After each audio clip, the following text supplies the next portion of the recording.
All right, you guys, today we're going to be testing some broadheads for you. Archery season's coming up here. So today Evan and I will be testing a handful of different broadheads. So here we have some fixed blades, some mechanical blades, some of what we've shot in the past is being tested today, some of what we're currently shooting this year, and then some stuff that we're excited to try out this year. So for fixed blades, this is a Magnus Killer B. It's just your standard 2-blade, double bevel, fixed blade broadhead. I shoot it at 150 grains. I've been shooting it for about 4 years now, and I really like it and all the other stuff that Magnus sells. Evan has shot the Cutthroat single bevels the last few years, and he's also had really good results. Right bevel specifically. Right bevel, 150 grains is what he's shooting. In the past, we've both shot the Montec style 3-blade, like a, I don't know how you describe it, a punch fixed blade broadhead, if you will. So we're going to test that, as well as a new broadhead that you may or may not have seen before. This is the Rec XP, the final, this is the Rec FX4. It's their fixed blade. It's their newer fixed blade this year. As you can see, it looks pretty sweet here. It's got a 1.875 total cut. It's a 4-blade technically with them bleeders, 100 grain. So we met these guys at the Total Archery Challenge. Evan had a booth right next to them. They seemed like some pretty cool people there, and they were nice enough to give us a couple packs of broadheads to check out here. So we're gonna test them today, and we appreciate you guys giving us the chance to try these babies out. So with that being said, all of these broadheads, as you can tell, have slightly different weights. So like for instance, the Magnus and the Cutthroats are 150 grains. This is a 100 grain head. So what we've done is Evan and I are both gonna be shooting. I shoot a slightly heavier poundage bow than Evan. I shoot 80 pounds, Evan shoots 70, but we have the exact same draw length. We're both gonna shoot each broadhead, but what we've done is we've have different arrow configurations with just with the insert weights, just to make sure everything's even. So all the arrows that we're going to be shooting are right around 500 grains, just a little bit over. So that's our fixed blades. And then we're not as big of mechanical blade broadhead shooters, but we do have some. We've shot some G5 dead meats in the past, a typical Rage 2 blade, and then what's this? I forget what this is. I've had it for a long time. It was one of the first arrows or broadheads I ever shot, but it's a front deploying mechanical broadhead. And then another broadhead from Rec that we're going to try out this year, maybe try and get a doe with it, and it's their Rec XP 125 grain 2-blade expandable. As you can see, a 1.85 inch cut there, and there are these little bleeders that you see there. I believe that's how they're deployed, with these little springs attached, but we're going to give those a try as well. So the main thing that we're testing, there's a lot of different variables here with the broadheads: 2 blades, single bevels, expandables, front and rear deploying. But what we're going to be testing is penetration on bone. So you're probably thinking, got some blades, shoulders. Yep. Fixed blades have the advantage here, but we're just interested to see what happens, what's worked with us in the past, and just pretty much see. And they're not any shoulder bones. These are not deer. These are not elk. These are cow shoulder bones. We wanted to pick something big, real bony. We were trying to simulate an elk shoulder blade, but I wasn't very good at elk hunting this fall and didn't get any to test with, so this is the next biggest thing. Bigger. So basically the idea is if you can bust through this with a broadhead, you'll be able to bust through the scapula on a whitetail or the humerus bone. Yeah. So with that, we're gonna get shooting here. All right, Nick, what you got? All right, so this year, like last year, I'm shooting my Hoyt Venom 30-inch axle to axle, 80-pound draw, 29 and a half draw length, and trying out the Mag Pro camera this year, so you guys will see some footage from that shortly. We're going to shoot all the fixed blades out of my bow with my setup, and then Evan will shoot all the mechanicals. We both might take a shot with our hunting setup for this year. So first up, We got the Montec. You got any predictions? I don't know, I'm curious. I want to say my cutthroats are going to blow this place out of the water, but I that's think just because I'm biased. I think this Montec's going to be the worst out of the fixed blades. I do think your cutthroat will win for the single bevel, and I'm interested to see what the Magnus versus the Rec. So, yeah. All right, get this camera rolling. Those Recs did do pretty good on that video they had. Yep, let's see what happens.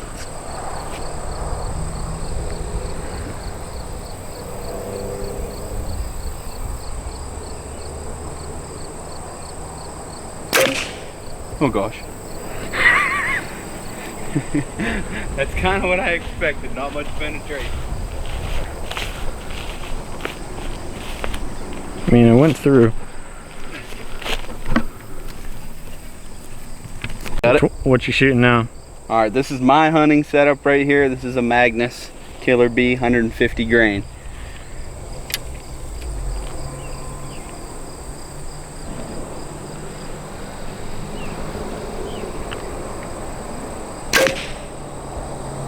Woo. See what we got. Alright, next up, we got the Cutthroat single bevel. This is what I thought would win it, but we'll let it speak for itself.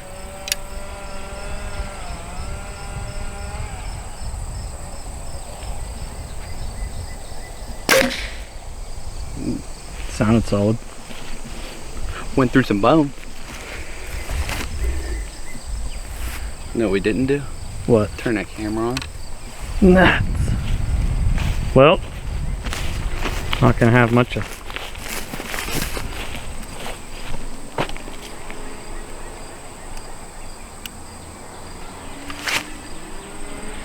Well, since that camera's off, we can just take a sneak peek and see what that did. Forgot to turn the camera on. Alright, last fixed blade we're testing today is the Rec fixed blade. It's technically a 4-blade. It's the one I was most excited to try out here. Never have shot any of these. Just met these guys. Are from Michigan. Pretty good people. You should check them out. We'll throw them down. Link in the bio.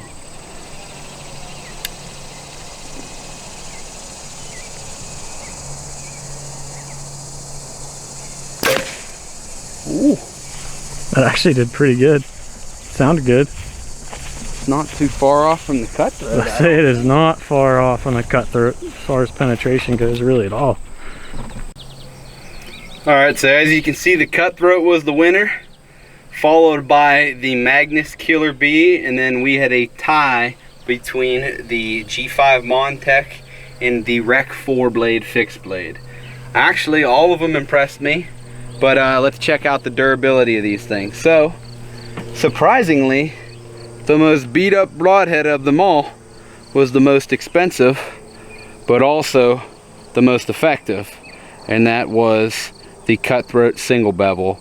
As you can see, it just took a little bit of a beating there on the edge of the blade. Not sure how well you can see that. You can kind of see it when you turn it a little bit. But the one nice thing is we've had them get beat up a little bit before, just because, well, at least ever since I started shooting these Cutthroats, I haven't shied away from aiming right in that pocket where I could hit that leg bone. alright, next is the Magnus.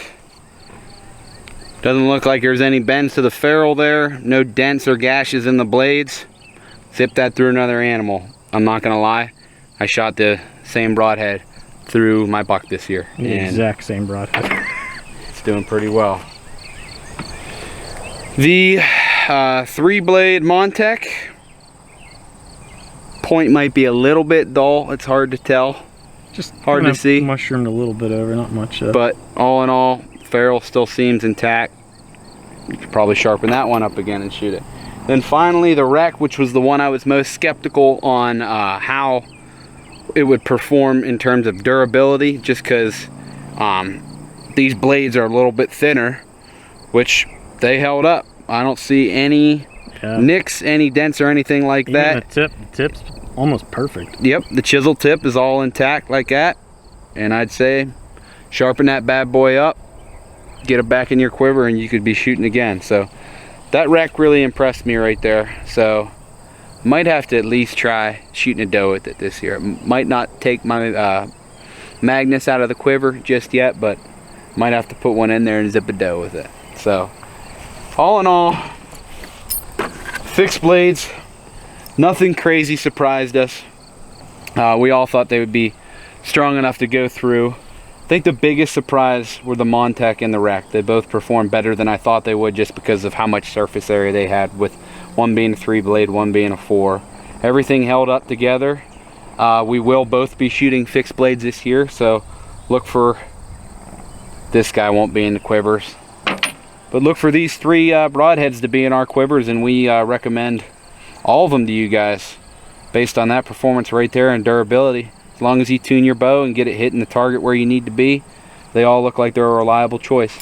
So moving on, now Evan's going to be shooting all the expandables out of his bow, so we'll get it set up there and start shooting. All right, Evan's going to be shooting the expandables for us here. What are you shooting first? 3-blade front deploying? Yep. 3-blade front deploying. Sadly, I can't remember what brand this is, but at least we'll just get an idea, and it's a lot of people design. Are shooting this style broadhead, so we figured we'd throw it in the test. We've shot it in the past. Yep. And then for my bow too, I'm just shooting the Hoyt VTM 34. I've kind of like the longer axle to axle for some reason. And then I got the RIP TKOs, 300 spine, 4 fletch, and I'm shooting those 150 grain cutthroats that Nick just shot with a 75 grain insert and collar kind of combo. And then I got the black gold 2-pin vertical sight. So my thoughts here at least are that I think not all of these broadheads here are going to survive the test, but here's the front deploying 3-blade first.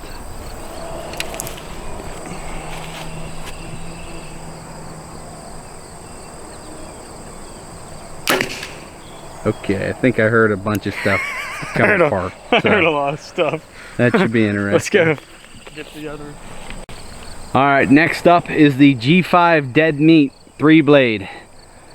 I hope it does better than the unknown broadhead, because that one didn't sound too good, at least going in.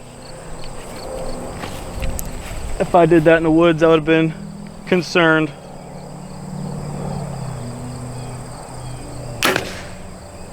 Didn't sound as bad. That didn't sound as bad, but I know for a fact that arrow went all over the freaking place after it went in. Wiggled. Yeah. Wiggled in there? Yeah, it looked like it kicked hard. Well, when she wiggles like that, it loses a lot of energy, so see what happened. All right, next up we have the Rec 2-blade expandable. I'm really curious to see what this does after seeing their video. I hope it stays together, but I don't know. Hasn't been so good for the expandables so far. Oh. I'm not gonna lie, that sounded similar to the G5 Havoc. Uh-oh. Wasn't a big fan of that. Shot a little bit more down towards the base, but pretty consistent. So, and then this is the Rage 2-blade. So, let's find out. 2-blade battle. Try and shoot a little bit of a different spot. Oh! Wow. That did better than I thought it would. I saw something fly though. Yeah. Something flew. Definitely had some debris. Interested to see. Well, the Rage definitely got the better of the penetration. Yeah. Definitely got a little bit more penetration here. I will say this Rec broadhead though, in all honesty, shot through the thickest part of that bone. Oh boy. So, I mean, that alone is something to be said in that there's that obviously a little bit of an error. Right where the webbing is where that bone hit, which is probably what made it kick. Well, let's see what it made it through. What the damage is. Pull that apart. Alright, so after further looking, we hit the meat of that, I don't even know what you call that off the scapula here, the back part of that bone. So we're going to give the Rec another shot, just because every other broadhead we shot was out here in the center of that scapula and went through similar bone, and that Rec did not. So we're going to take one more shot with the Rec. Make her a little fair to our friends over there. And we got a couple more shoulder blades, so why not? Alright, trial 2 with the Rec expandable, giving her a fair chance. since we clobbered the thickest part of that shoulder blade. Okay. That sounded like a fixed blade was hitting Yeah. earlier. So let's see if there's any difference. Definitely significantly more penetration. Okay.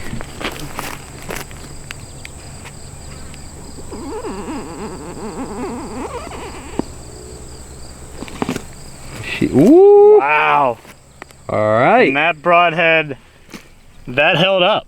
Fully intact this time. That held up. So it might not be You able can to go see where through. we went through on the other one. Right there with the first one. Clip that webbing. And then that rage went through right about there.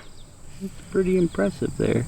That is impressive. The tip is perfectly intact, and the blades are both still intact, which for a mechanical, then that's pretty impressive. Alright you guys, so we're going to show you the results here of the mechanicals that we just shot. So, what do we got? So, first one I believe we shot was the unknown front deploying, which got pretty stinking annihilated, not gonna lie. The tip, I guess, did kind of hold up. I'm not sure how well you can see it there, but it did kind of hold up. But the blades were, one's completely broke off, one snapped in half, and this one's bent. So, and it had semi-decent penetration, got 8.5 or 8.25. So Second best penetrator. second best penetrator. Alright. But it's a heavier arrow, or broadhead. Next up, we had the Three blade G5 dead meat. Also is mangled, not very good penetration. Yeah, definitely got chipped up a little bit too, even with the chisel. But yeah, pretty poor penetration. Barely made it past the insert. The Rage 2 blade? Rage 2 blade, it did all right. It had decent penetration, but lost the blade, and the other one was, I mean, this one here, it's mangled to the point where there's not much of a cutting width on there at all after it went through that bone. The ferrule is also bent up. So Yes. yeah. You're definitely kinked there a little bit. And last but not least Was the wreck, the new wreck that we, this isn't their new, they just dropped a newer one. The bigger cutting diameter, which I'd like to see in action, but it held up perfectly. It's not bent. Tip it's not even curled over like at all, which is pretty impressive. And the blades are fully intact. They were actually still facing out, which, I mean, we did pull them through a broadhead, or through a target, but those ones were completely mangled, and these are still pretty freakishly straight considering they went through that bone, and they're not nicked up at all. So the wreck definitely won. in the penetration test. Shadow on it.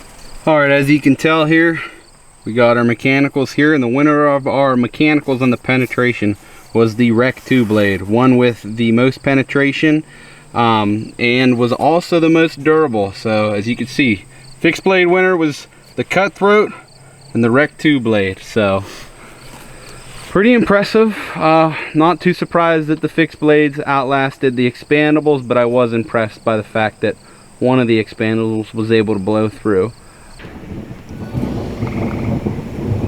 Better hurry this up. Alright, thanks guys for watching this video. Sorry, the ending was a little bit strange. Kind of got caught up getting ready to go to camp the following night from when we shot this broadhead video, so that way we could get food plots in before all this rain came. So hopefully you enjoyed it. If you got anything that you'd like us to maybe do or see in the future, put a comment or something down below so that way we could think about possibly trying to do it. Hunting season is just around the corner, so we got a million different things going on right now. Trying to get ready, hanging cameras, finishing up food plots, especially all the fall plots, obviously. You know, finding different stand setups and then walking new properties that we got to hunt this year. Plus trying to keep up on all of our other stuff and our daily jobs. So thanks for watching, and if you don't already, please subscribe.